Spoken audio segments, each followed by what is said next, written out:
Finally, after years of waiting, one of the most anticipated comic book movies of all time releases. Wait, why are there clips of The Flash? I thought this was my Spider-Verse review. No! So, for my sins of being alive, the Flash movie is here. After being stuck in development hell for almost a decade, the film has finally come out, and it looks like it's still needing another year put through the animation renderer. Seriously, who greenlit this?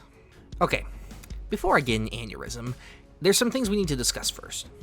So, for those unaware, the film star Ezra Miller has been caught and charged with multiple counts of assault, breaking and entering, and even child endangerment, with even possible child grooming as well for over the past 2 years.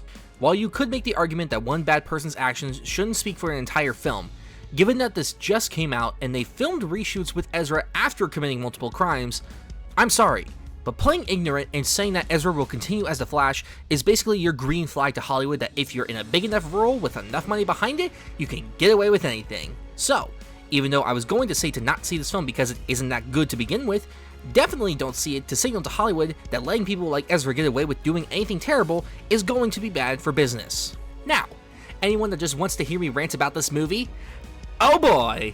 Now, I've never been that big of a fan of The Flash, or really most DC characters that aren't Batman, mainly because Batman is the only character that DC shoves down our throats, a problem that is not rectified with this movie. So, I didn't really have that big of an investment going into it.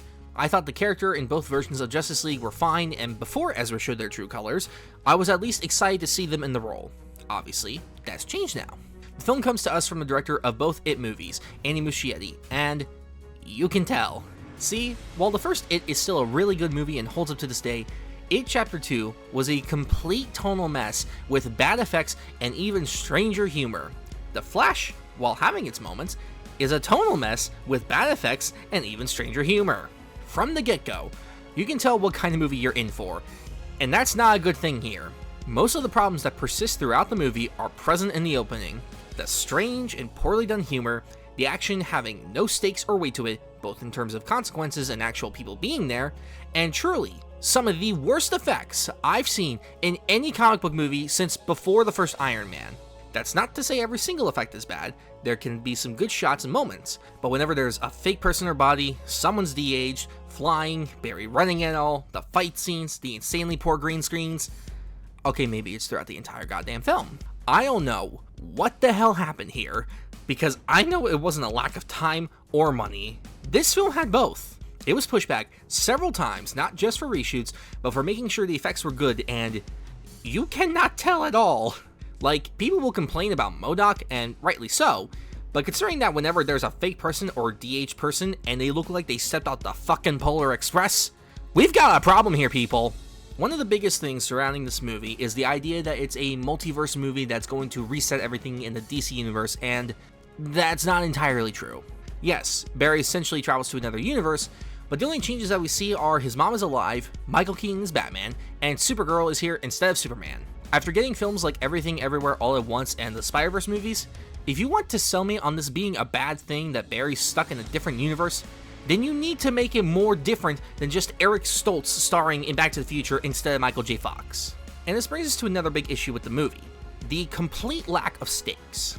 Like I said, from the first action scene, this movie weirdly feels empty in terms of crafting a story that makes me feel the weight of the situation Barry finds himself in. Like, sure, Zod is here, but not only do I not care about this version of him, he comes so late into the story that there's no time to feel the stakes of what's to happen. And that's mainly because this film is completely reliant on you having seen films prior, because establishing necessary things is too much for this movie. We need to save room for the essential Eric Stoltz and Back to the Future scene. Okay, I know that doesn't sound that bad, but it still irks me that's as far as this film went in terms of stakes. Without seeing films like Man of Steel or the Michael Keaton Batman movies, you get basically nothing in terms of these characters, their goals, and desires. Rather than take the time to effectively set them up, this film goes, you've already seen those other films, we don't need to bother. And when you do that, not only do you alienate the audience members that haven't seen those movies, but the stakes aren't truly there because, yes, we know what happens, but we don't feel the weight of what's going to happen in this movie. It's a well-known fact that this is basically the big screen adaptation of one of the most famous Flash stories, Flashpoint. One of the biggest differences between that film and this one is not only how much more this world changes because Barry saved his mom, but it also sets it after some really bad shit went down in that universe. So, not only do you feel the weight of the situation Barry's in, but the stakes feel real, because it is. Here, taking place before Zod attacks Metropolis, doesn't have any weight to it at all. This film clearly took inspiration from films like Spider-Man No Way Home and Into the Spider-Verse, but what it got from those was really just putting characters people remember and called it a day. While those films definitely had that, they still remembered to have an emotional story at the center of the film that grew and changed the lead character by the end. Here, Barry goes back in time to save his mom, and can you guess how the film ends? Even if you've never seen or read Flashpoint, this film is completely obvious with its endgame, and while a film having a predictable plot isn't always bad, you need to have interesting characters and situations for them to get into to offset the predictability of the story, and this film doesn't have either. While original Barry is well established, I didn't really feel for what he wanted because after he goes back in time to save his mom, he spends one scene with her. That's it! For making such a big deal about this, but then never actually spending time with her and his dad, it feels empty. By the time the film ends, I didn't feel any big weight or emotion because the film didn't spend the proper time for me to get to know them as a family more. Had the film spent more time focusing on that, rather than, oh, goofy fun time with two Barrys and Michael Keaton as Batman, maybe I'd be singing a different tune. And the two Barrys, why? The whole Ezra situation aside, what does this film really gain from having two of them? The reason that they did this was to also add in Barry's origin, and while that isn't bad on paper, it takes away from the stakes of the main story. By focusing so much time on that, the film doesn't have the proper time to establish the threat and stakes of Zod and a potential multiverse collapse. Also, Barry number 2, as I like to call him, is one of the most annoying protagonists in any comic book movie I've ever seen.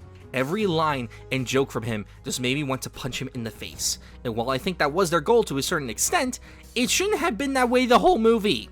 By the end, when they decide to finally write his character good, I didn't care because for 95% of the movie, he was this annoying ass that I didn't like in the slightest.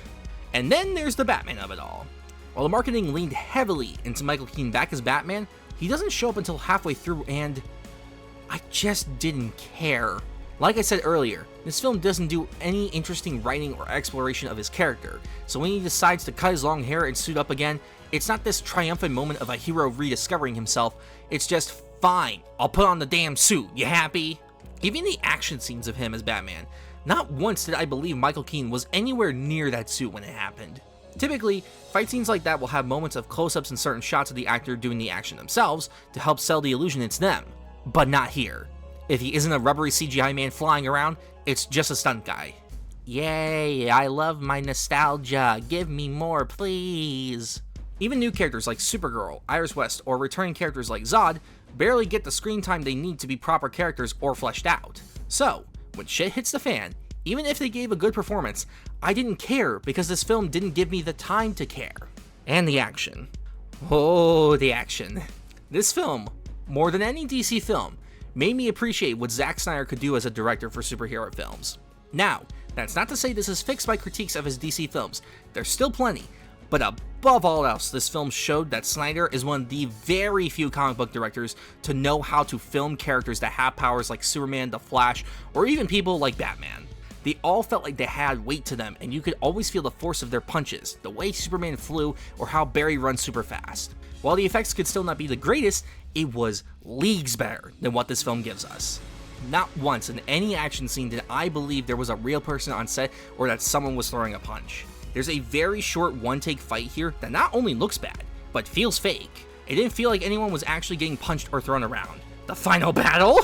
One of the fakest looking battles I've seen in any blockbuster. Not only is the green screen terrible, but the way Supergirl fights Zod or how both Barrys attack the Kryptonians, there's just no weight or feeling to any of it. It feels like it was all done in a computer, and it shouldn't be that way.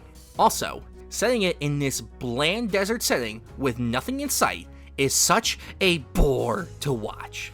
I get they're scared of having repeat criticism of Man of Steel's finale, but you literally set this movie during that time period. If you were never going to put them into that fight, then why set it there at all? Being in this bland location doesn't allow for any interesting scenarios for our heroes to find themselves in when it comes to fighting the bad guys, dealing with saving civilians, or collapsing buildings. It's just punching, and it gets boring after a while. Even the Flash's running looks like it's back to what it was in Justice League. You never feel like the Flash is actually running anywhere and that he's just on a treadmill surrounded by green screens. There's one cool shot of the world almost bending around him when he first runs, and after that it becomes a CW show. Look at something like Eternals and the way that film does its speedster character. While the effects still have their flaws, the way in which the film demonstrates not just her speed, but how the world moves around her, it sells the illusion she is running that fast. Not here. At all. Now, all those complaints being said, is there anything of value here at all? Is it just a shallow, poorly rendered PS3 cutscene of a movie, or does it offer anything? While most of the humor isn't great, there can be a joke or two here and there that does land well and can be funny. While a lot of the characters aren't that well written, the actors are putting their all into it and no one is really half-assing it. There can be 1 or 2 neat shots in effect every 20 minutes or so, and when the film actually focuses on Barry and his family relationship, that's when it can get good. But these positives combined with all of its negatives leads to a very confused mess of a film. I do believe that there are going to be hardcore DC fans that will love this movie, but for anyone like me that doesn't have a big attachment to DC or was just a general audience member, it's going to leave a lot to be desired. I can't say I had a terrible time watching this. It is certainly not one of the worst comic book movies ever made, but what it is indicative of is everything that was wrong with the DCEU. That being a muddled mess with no clear direction, telling good performances, but ultimately lacking the core heart of both the characters, the universe, and what comic book movies are supposed to represent. If you like this movie, then more power to you. I wish I could say I enjoyed my time with it. Had this film spent more time in the effects department and took the time to properly build its characters and stakes, then I could probably say I would have enjoyed it. As it is, it feels like an incomplete product. A film that, while not awful, does need to go back to the drawing board for another passover or two. I'm going to give The Flash a 5 out of 10.